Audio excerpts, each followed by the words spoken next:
José de la Cruz Porfirio Díaz nace un 15 de septiembre de 1830 en Oaxaca. Estudia leyes en el Instituto de Ciencias y Artes de esta misma tierra. Es entonces cuando tiene su primer acercamiento con el entonces profesor de Derecho Civil Benito Juárez. En 1854, Díaz ve truncada su formación cuando Antonio López de Santana manda clausurar el instituto. Es en ese mismo año que Díaz se une a la Revolución de Ayutla, apoyando al general Juan Álvarez para derrocar a Antonio López de Santana. Poco tiempo después, Díaz se une al ejército. Su carrera militar va en ascenso, pues en la Guerra de Reforma, que empieza en 1858, se une a los liberales, terminando en 1861 con el triunfo de los mismos que lleva a Benito Juárez a la presidencia. Finalizando esta contienda, Porfirio Díaz es ascendido a general y elegido diputado. Apenas un año más tarde vuelven a levantarse en armas, pues la intervención francesa llegaba, y la inminente coronación de Maximiliano hacía que hubiera constantes batallas en ese tiempo. Participa en 1862 en la batalla de 5 de mayo al lado de Ignacio Zaragoza. En 1867 hace una brillante acción militar en Puebla que logra a la postre un adelanto a la caída del imperio de Maximiliano y el triunfo de Juárez.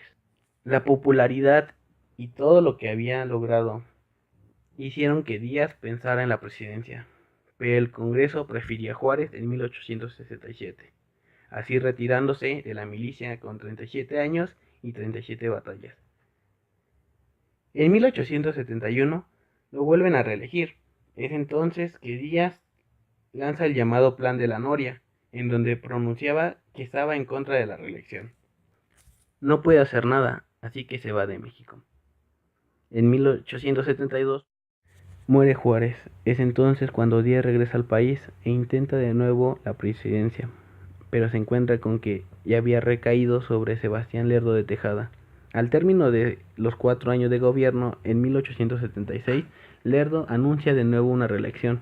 Es entonces con un nuevo plan que Díaz regresa, ahora el plan de Tuxtepec. Esta vez consigue expulsar a Lerdo de Tejada y así acceder a la presidencia.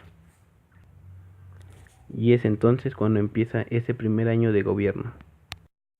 Para este momento la gente en realidad ya estaba cansada, pues pasando primero por la revolución de Ayutla, después la guerra de Reforma y terminando con la intervención francesa, en realidad generaciones habrían sufrido todo esto.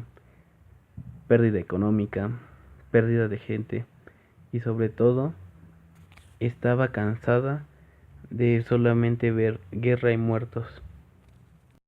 La desconfianza en los militares era evidente, pues cerca de 18,000 soldados y que además arrastraban falta de pago y un no muy buen trato hacían desconfiar de los mismos, pues se sabe que tantos efectivos en cualquier momento liderados por alguien podrían hacer caer al recién ascendido Porfirio Díaz. Esto creaba dudas y desconfianza, además de temor por más guerra. En este momento la desconfianza no solamente estaba en la milicia, también en el poder. Nadie negaba que Díaz había tenido grandes capacidades en la batalla, pero liderar a un país era diferente. Se dudaba de que Díaz pudiera sacar del gran hoyo en que estaba México, pues la clase burguesa, a pesar de ser adinerada, cada vez se iba quedando con menos y menos dinero, y los pobres cada vez eran muchísimo más pobres. Para este primer año la desconfianza en México era demasiado grande. Los bancos extranjeros poco a poco iban quitando el capital que habían invertido aquí, pues no veían factible que esto pudiera ser sostenido por el dinero de la población. Por más que se decía que estaba todo bien, ellos no lo creían.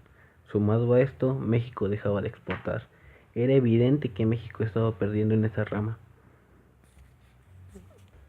Por eso mismo, la población tenía una duda.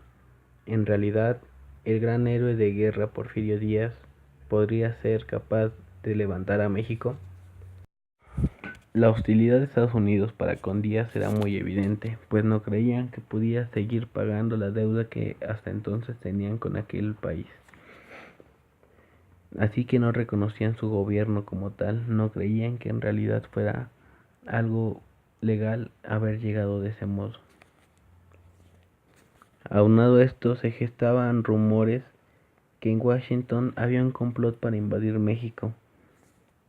Todos los diarios alarmaron, diarios como La Corneta, El Monitor, El Siglo, El Diario Oficial, que tuvieron una gran jugada durante todo este primer año, haciendo críticas, haciendo aportaciones y hasta simples consejos para con Díaz. La mayoría pensaba que era el momento de demostrar el verdadero patriotismo que tenía Díaz, pues la actitud en Washington solamente era de observación y vigilancia, pues creían que en realidad solamente era un rebelde, que era un irresponsable.